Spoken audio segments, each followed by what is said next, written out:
கேள்வி பார்வையாளர் வணக்கம். இந்த நேர்காணலில் நாம் சந்திக்க இருக்கும் சிறப்பு விருந்தினர் திராவிட இயக்க தமிழர் பேரவையின் துணை பொதுச் செயலாளர் வழக்கறிஞர் ராமவீரம் அவர்கள். சார் வணக்கம். வணக்கம். உனக்கெல்லாம் தெரியும், பெரிதாக விமர்சிக்கப்பட்ட தமிழ்நாடு முதலமைச்சர் விஜய் அவங்களுடைய நேற்றைய அசம்பிளி பேச்ச எப்படி பாக்குறீங்க சார்?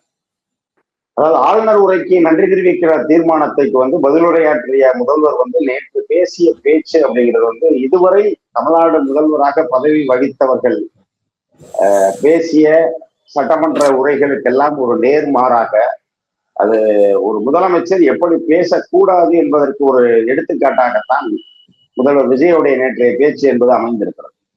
ஏன் அப்படின்னா ஒரு முதல்ல என்ன சொல்றாரு அப்படின்னா, ஈவில்னு பேசுறாங்க, ஈவில் பத்தி தான் டெவில் பேசக்கூடாது அப்படிங்கிறார். இப்ப டெவில் என்பது என்ன, ஒரு பூதம் சாத்தான் அப்படிங்கிற பொருள் தான் படும். அவர் யார சொல்றாரு அப்படின்னா எதிர்கட்சி தலைவரை குறிப்பிடுகிறார். ஒரு சட்டமன்றத்தில் ஒரு முதலமைச்சர் இது போன்று பேசுவது என்பது, இப்ப அதை அவர் தமிழ்ல டெவில் என்பதை பதிலாக அவர் தமிழ்ல சாத்தான் பூதம்னு சொல்லியிருந்தாருன்னு வச்சுக்கோங்க, அந்த வார்த்தை அவை குறிப்பிலிருந்து நீக்கப்பட்டிருக்கும். ஆனா அப்ப டெவில்னு சொல்லப்பட்டதும் நாம அந்த அர்த்தத்தில் எடுத்துதான் அவை குறிப்பிலிருந்து நீக்கிறோம். ஆனா சபாநாயகர் இருக்கக்கூடிய ஜேசிடி பிரபாகர் பாத்தீங்கன்னா, அவர் அவைத்தலைவரா இல்ல இன்னும் அவர் தாவேகாவுடைய சட்டமன்ற உறுப்பினர் என்றுதான் தன்னை நினைத்துக் கொண்டிருக்கிறாரா என்று தெரியவில்லை. அந்த அளவுக்கு தான் அவையை நடத்தி கொண்டிருக்கிறார். அப்ப அந்த டெவில் என்கிற வார்த்தை எதிர்கட்சி தலைவரை பற்றி முதல்வர் நேற்று குறிப்பிட்டது அப்படிங்கிறது கண்டிப்பாக அவை குறிப்பில் இருக்கக்கூடாத ஒரு வார்த்தை. இப்ப நான் உதாரணம் சொல்றேன். முந்தைய முதலமைச்சர்கள், அதிலும் குறிப்பாக திராவிட முன்னேற்ற கழகத்தை சேர்ந்த முதலமைச்சர்கள் அவையில தன்னை பற்றி நேரடியாக தாக்குதல் வந்த போது கூட அதை எப்படி எதிர்கொண்டிருக்கிறார்கள் அப்படின்னு பாத்தீங்க அப்படின்னா, முதலமைச்சராக இருந்த திமுகவினுடைய நிறுவனர் பேரறிஞர் அண்ணாவை நோக்கி ஒரு முறை சொல்றாங்க, உங்கள் நாட்கள் எண்ணப்படுகின்றன, you are counting your days அப்படின்னு சொல்றாங்க. அப்போது கூட அவர் மிக எளிதாக ரொம்ப அலட்டிக்காம பதில் சொன்னார். ஆனால் என் காலடிகள் அளந்து வைக்கப்படுகிறது, என் நாள் எண்ணப்பட்டு கூட இருக்கட்டும், ஆனா என்னுடைய காலடிகள் அளந்து வைக்கப்படுகிறது அப்படின்றார்.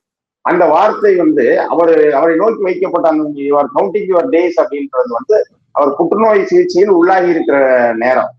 அப்போ நேரடியாக அவரை தனிப்பட்ட முறையில் குறிவைத்து அந்த வார்த்தையை சொல்லும் போது கூட அதை ரொம்ப பாலிஷா, ரொம்ப ஒரு அரசியல் நாகரிகத்தோடு எதிர்கொண்டார் பேரறிஞர் அண்ணா. அதே போல தலைவர் கலைஞரை நோக்கி ஒரு முறை சட்டப்பேரவையில் என்ன சொல்றாங்கன்னா, உங்கள் ஆட்சி மூன்றாம் தர ஆட்சி, your running third rated government அப்படின்னு சொல்றாங்க. நம்ம சொல்லுவோம்ல, ஒரு மூணாம் தர ஆட்சியா நீங்க நடத்துறீங்க. அப்போது கூட அவர் எழுந்து சிரிச்சுக்கிட்டே சொல்றாரு, இது நீங்க தப்பா சொல்லிட்டீங்க, இது மூன்றாம் தர ஆட்சி அல்ல, இது நான்காம் தர ஆட்சி.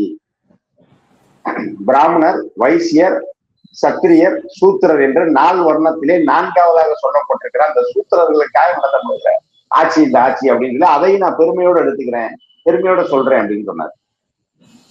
அதே போல 2006 இருந்து 2011 போது முழுமையான பெரும்பான்மை கிடைக்காம தலைவர் கலைஞருடைய ஆட்சி இருந்த போது மீண்டும் மீண்டும் மைனாரிட்டி ஆட்சி என்ற வார்த்தைகள் பயன்படுத்தப்பட்டது. அப்போது அப்போதும் கலைஞர் அதை ரொம்ப ஒரு எளிதாக எதிர்கொண்டு அவர் என்ன சொன்னார் அப்படின்னா, இந்த ஆட்சி மைனாரிட்டிகளுக்கான ஆட்சி, அதனால நீங்க இதை மைனாரிட்டி ஆட்சின்னு சொன்னாலும் தப்பு இல்லை அப்படின்னு சொன்னார். இப்படி தன்னை நோக்கி வரக்கூடிய தனிப்பட்ட விமர்சனங்களுக்கு கூட அவை நாகரிகம் கருதித்தான் முன்னால் இருந்த முதலமைச்சர் எல்லாம் பதில் சொல்லியிருக்காங்க. ஆனா இவர் ஒரு எதிர்கட்சி தலைவரை நோக்கி சாத்தான், பூதம் என்றெல்லாம் பொருள்படுகிற அந்த டெவில் என்கிற வார்த்தையை பயன்படுத்தியது வன்மையாக கண்டிக்கத்தக்கது. விமர்சனம் பண்ணாங்களா, முகபாவனம் எல்லாம் காமிச்சாங்க, நக்கல்லாம் பண்ணாங்களா, இருந்தது ஆளுங்கட்சி தரப்புல இருந்தே பேசினாங்களா? இல்ல, அதாவது நான் என்ன சொல்றேன்னா, எதிர்கட்சி தன்னுடைய விமர்சனங்களை வைக்குது, நீங்க அந்த கருத்துக்களின் அடிப்படையில தான் பதில் சொல்ல முடியும். ஏன்னா இப்ப நீங்க ஒருவேளை யாராவது அப்படி முகபாவனையோ இல்ல மற்றதோ செய்யறாங்க அப்படின்னா அது குறித்து உரிமை பிரச்சனையை எழுப்புறதுக்கான வாய்ப்புகள் தரப்பட்டிருக்கிறது. இப்ப நீங்க திமுக தரப்புல இருந்து எதிர்கட்சி தரப்புல யாராவது அது மாதிரி எல்லாம் ஒரு முகபாவனை செஞ்சாங்கன்னா உங்களுடைய சபாநாயகர் தானே, அவருடைய சபாநாயகருடைய பேச்சை பார்த்து நான் முன்னே சொன்ன மாதிரி தான் அவர் தாவேகா சட்டமன்ற உறுப்பினர் போலதான் இன்னும் நடக்கிறாரு. அவர்கள் நீங்க உரிமை பிரச்சனை அனுப்புங்க. ஆனா அதை விடுத்து ஒரு முதல்வர் அவர் ஒரு ஆக்ஷனை செய்யறது, அது நான் அவங்கள இருந்தாங்கன்னா அவங்க முன்னாடி செய்யணும்னு நினைச்சேன் அப்படின்னா, அப்போ திராவிட முன்னேற்ற கழகம் வெளிநடப்பு செய்தது எவ்வளவு தூரம் சரியானது அப்படிங்கிறத முதல்வருடைய அந்த தொடர் பேச்சும் அவர் செய்த அந்த செய்தியும் காட்ட உறுதிப்படுத்தி இருக்கிறது. சொல்றாரு. 5 நிமிஷத்துல குளத்தூரே ஆடி போயிருச்சு, பாதியிலேயே ஓடிட்டாங்க அப்படின்னு ஒரு கருத்து வைக்கிறாரு. இல்ல அதுதான் நான் வரிசையா சொல்றேன். அப்ப சொல்ற அந்த செய்தியை அவர் செஞ்சு காமிக்கிறார் இல்லையா? அப்படி அவர் செய்து காட்டுவது நேரத்துல எல்லாம் திமுக உறுப்பினர்கள் அவையில் இருந்தா என்ன நடந்திருக்கும் யோசிச்சு பாருங்க. அப்போ இவர் என்ன திட்டத்தோட அவைக்கு வர்றாரு? திராவிட முன்னேற்ற கழக உறுப்பினர்களை கோபப்படுத்தணும், சட்டப்பேரவையில் ஏதாவது ஒரு பிரச்சனை கிளம்பணும், அதை காண்பித்து தான் தப்பிக்கணும். ஏன்னா இன்னைக்கு 40 நாளில் அவருடைய சாயம் வெளுத்து கொண்டிருக்கு. அவர் சொன்னது எதையுமே செய்யல. சட்டம் ஒழுங்கு சீரழிஞ்சுக்கிட்டு இருக்கு. பெண்கள் குழந்தைகள் பாதுகாப்பு தமிழ்நாட்டில் ஒரு பெரிய கேள்விக்குரியாது. நீங்க இன்றைய தினத்துல நம்ம பேசிட்டு இருக்க இந்த நேரத்துல அவருடைய அமைச்சரவையில் இருக்கக்கூடிய உயர்கல்வித்துறை அமைச்சர் விஸ்வநாதன் மீது ஒரு போக்சோ புகார் மேலூர்ல கொடுக்கப்பட்டிருக்கு. அவர் அங்க இருக்கக்கூடிய மாரத்தான் போட்டியை தொடங்கி வைக்க போயிருக்கும் போது அந்த மாணவிகளை அவர் தொட்டு பேசி இருக்கிறார். ஏன்னா நம்ம ஏற்கனவே சமீபத்துல கூட அண்ணன் சிவசங்கர் அவர்கள் ஒரு பதில் சொன்னார். குட் டச் பேட் டச் பத்தி எல்லாம் நீங்க எல்லாருக்கும் தெரியப்படுத்தணும். இன்றைக்கு ஒவ்வொரு பள்ளி கல்லூரிகளில் போய் அதை பத்தி பேசிட்டு இருக்கோம். பெண்களுக்கு ஒரு மாணவிகளுக்கு விழிப்புணர்வை ஏற்படுத்த வேண்டும் என்பதற்காக குட் டச் என்ன பேட் டச் என்னன்னு சொல்லிக் கொண்டிருக்கிற இந்த நேரத்துல ஒரு உயர்கல்வித்துறை அமைச்சர் ஒரு மாரத்தான் போட்டியை தொடங்கி வச்சா நீங்க அதற்குரிய மாண்போடு நடத்தி வரணும். ஆனா இப்படி உங்கள் ஆட்சி எவ்வளவு கேடுகட்ட நிலைக்கு போய்கிட்டு இருக்கிறது அதை மக்கள் மத்தியில இருந்து அதை திசை திருப்புவதற்காக நீங்க ஒரு ப்ரிப்பேர்டு ஒரு கண்டென்ட் எடுத்துட்டு வந்துட்டு அதை திமுகவை எதிர்கட்சியை நேரடியா ஒம்புக்கு இழுக்கிற மாதிரி நம்ம பேசணும். அவங்க அதற்கு ஏதாவது ஒரு எதிர்வினை எழுப்புவாங்க. அப்ப அவையில் கலவரம், அப்ப திமுக எவ்வளவு சீப்பா நடந்துக்கிறது பாருங்க இப்படின்னு பரப்பணும்னு அவங்க நினைச்சாங்க. அதனாலதான் திமுக தன்னுடைய எதிர்ப்பை பதிவு செய்து விட்டு வெளியே வந்தது. இன்னும் சொல்ல போனால் இப்ப பார்ட்டி ஃபண்டுன்னு ஒரு வார்த்தையை பயன்படுத்துறாரு. டாஸ்மார்க் நீங்க வாங்கினது என்ன, அது பேர் என்ன அப்படின்றாரு. கேட்டுட்டு பார்ட்டி ஃபண்ட் அப்படிங்கிறார். டாஸ்மார்க்கில் நிதி மோசடி இருக்கிறது அப்படிங்கிறத ஏற்கனவே ஒன்றிய அரசினுடைய அமலாக்கத்துறை வழக்கு தொடர்ந்து கடைசியில என்னாச்சு? டாஸ்மார்க் நிறுவனங்களில் நீங்க போய் அத்தனை சோதனைகள் நடத்தி பதியப்பட்ட வழக்கு, திரைப்பட தயாரிப்பாளர் ஆகாஷ் பாஸ்கர் அதுல சம்பந்தப்படுத்தினீங்க. கடைசியில என்னாச்சு? ஆகாஷ் பாஸ்கரிடம் நிபந்தனையற்ற மன்னிப்பை அமலாக்கத்துறை கேட்கிற அளவுக்கு தான் உச்சநீதிமன்றத்தோட தீர்ப்பு இருந்தது. அப்போ நீங்க மறுபடியும் அந்த முடிஞ்சு போன கதை எழுப்புறீங்க. வெளியே சிடிஆர் நிர்மல்குமார் பேட்டி கொடுக்குறாரு, சீக்கிரத்துல வழக்கு வரும்ன்றாரு. வழக்கு வரும்னா பயந்து போறதுக்கெல்லாம் திமுக காரன் இல்லை. அதனால அப்படி ஒரு இவர் திட்டமிட்டு வர்றாரு. கேட்கிறாரு, அவங்க போயிட்டாங்க, அவங்க முன்னாடி இதை நான் செய்யணும்னு நினைச்சேன் அப்படிங்கிறாரு. அவர் செய்து காட்டிய அந்த செய்கைக்கு நான் ஒரு புகைப்படம் தர்றேன் உங்களுக்கு. அந்த புகைப்படம் பாத்தீங்கன்னா அந்த செய்கைக்கு அந்த புகைப்படம் இன்னொரு அர்த்தத்தை தரும். பழங்காலத்திலே அந்த அரசர்கள் தங்களுடைய வாழ்வில ஒரு தவறு செய்துட்டோம், தங்களுடைய வாழ்க்கையை தாங்களே முடித்துக் கொள்ள வேண்டும் என்று நினைக்கிற போது வாழால் அவங்க அறுத்துக்கிற அந்த செய்கை தான் அவர் செஞ்சு காமிச்சது. அது எதிரிகளை வென்ற செய்கை இல்லை அது. அப்போ நீங்க உங்களை நீங்களே அழித்துக் கொள்ளுகிற முடிவைத்தான் இன்றைக்கு விஜய் தன்னுடைய முதல் சட்டப்பேரவை உரையில தன்னைத்தானே அழித்துக் கொள்வதற்கு என்ன செய்யணுமோ, தன்னுடைய அரசியல் எதிர்காலத்தை அழித்துக் கொள்வதற்கு என்ன செய்யணுமோ அதைத்தான் நேற்று அவையில் செய்திருக்கிறார். அடுத்தபடியா வருவோம். நீங்கள் குறிப்பிட்ட அந்த குளத்தூரை பத்தி சொல்றாரு. 5 நிமிடத்துல நான் பேசினதுலயே என்னாச்சுன்னு பாத்தீங்களா அப்படின்றாரு. சரி, நாகர்கோயில்ல நீங்க பேசலையா? நாகர்கோயில்ல சுற்றுப்பயணம் போய் பேசுனீங்கல்ல, நாகர்கோவில் மாவட்டத்துல ஏன் ஒரு தொகுதி கூட ஜெயிக்க முடியல? எடுத்து பார்ப்போமா, விஜய் எந்தெந்த இடத்தில் பேசினார், பேசிய இடத்தில் எத்தனை இடத்துல தாவேகா வெற்றி பெற்றுச்சுன்னு பார்ப்போமா? ஏதோ ஒரு அரசியல் தேர்தல் அப்படிங்கிறது ஒரு சதுரங்க விளையாட்டு போலத்தான். நீங்க ஒரு பக்கம் இந்த பக்கம் வெட்டு விடும், ஒரு தடவை அந்த பக்கம் வெட்டு விடும். அதெல்லாம் அது ஒரு தேர்தல் வெற்றி என்பதெல்லாம் ஒரு தலைவனுடைய தகுதியை தீர்மானிக்க முடியாது. ஆனா அப்படி ஒரு நிலை நீங்க கொள்கை தலைவராக வைத்திருக்கிற காமராஜர் தேர்தலில் தோக்கலையா? ஒரு கல்லூரி மாணவரிடம் தோற்றாரு. ஆக நீங்க ஒரு விஷயம் நடந்துருச்சு, நாங்க யாரும் மறுக்கலையே. இன்றைக்கு குளத்தூரில் அவர் எப்படி தோற்றாருன்னு மக்கள் கேட்கிறாங்க. இதுல ஏதோ மோசடி இருக்கா, இல்ல ஏதோ வேண்டுமென்று இது நடந்து விட்டதான்னு மக்கள் கேட்கிறாங்க. ஆனா திராவிட முன்னேற்ற கழகமோ தலைவர் மு.க. ஸ்டாலின் அவர்களோ இன்றைக்கு வரைக்கும் அந்த தேர்தல் வெற்றியை குறித்து தவறுதலா எதையும் சொன்னீங்க. மக்கள் தீர்ப்பை நாங்கள் ஏற்றுக்கொள்கிறோம்னு தானே சொன்னாரு. அப்படி இருக்கிற மீண்டும் மீண்டும் அதை பற்றிய பேச்சு, அவையில் இல்லாத ஒருவரை பற்றி பேசக்கூடாது என்பது அவையுடைய விதி. நீங்க அவையில் இல்லாத ஒருத்தர் குறிச்சு நீங்க ஏன் பேசுறீங்க? நீங்க கேட்கிறேன், அடுத்த வார்த்தை கேட்கிறேன். உங்க அப்பாவை காணும்னு குட்டி கதை சொல்றீங்கல்ல, அப்பா என்ற வார்த்தையை சொல்லுவதற்கு அருகதை இருக்கா உங்களுக்கு? முதல் உங்களுடைய தந்தை எஸ்.ஏ. சந்திரசேகரிடம் நீங்கள் நடந்து கொண்டது எப்படி, என்ன எப்படி நடந்துக்கிட்டீங்க? இன்றைக்கு ஆட்சி அதிகாரம் வந்த பிறகு அவர்கிட்ட நீங்க பழகிறது வேற, அவர் வேறு வழியின்றி உங்களை இது பண்றாரு. ஆனா இதே எஸ்.ஏ. சந்திரசேகர் கொடுத்த காணொலிகள் கலாட்டாலையும் மற்றதுலையும் இருக்கு. அவர் கொடுத்த நேர்காணலில் காணொலியா இருக்கு. அதுல பாருங்க, என்னை திட்டமிடப்பட்டு இது பண்ணாங்க, புஷி ஆனந்த் வந்து என்னை ரசிகர் மன்ற செயல்பாடுகளில் ஈடுபட விடக்கூடாம தடுத்தாரு. விஜய் வந்து அதை நம்பிட்டாரு. இன்றைக்கு தாவேகா என்ன செய்யறாங்களோ அதை விஜய் சந்திரசேகர் அந்த காணொலியில சொல்லியிருக்காரு. இவங்களா வந்து ஒரு படத்தை இது பண்ணுவாங்க, அந்த படத்தை அந்த குழுவுல போடுவாங்க, அதை உடனே 100 பேர் லைக் பண்ணுவாங்க, 50 பேர் ஷேர் பண்ணுவாங்க அப்படின்னு சொல்றாரு. அன்னைக்கு ரசிகர் மன்றத்துக்குள்ளே இப்படி செஞ்சுதான் வந்து பொய்ய ஆக்குவாங்க அப்படின்னு சொல்றாரு விஜய் சந்திரசேகர். ஆக இப்படி அன்றைக்கு வந்து ரசிகர் மன்ற வேலையில இதை செய்தவர்கள் இன்றைக்கு அரசியல் செய்யறாங்க. அப்படி உங்களை பெற்று உங்களுடைய சொந்த அப்பாக்கே நீங்க உண்மையானவராக இல்லையே. அதே போல இன்னைக்கு உங்க பிள்ளைகள் எடுத்துங்க, தமிழ்நாட்டுடைய மரபு என்ன?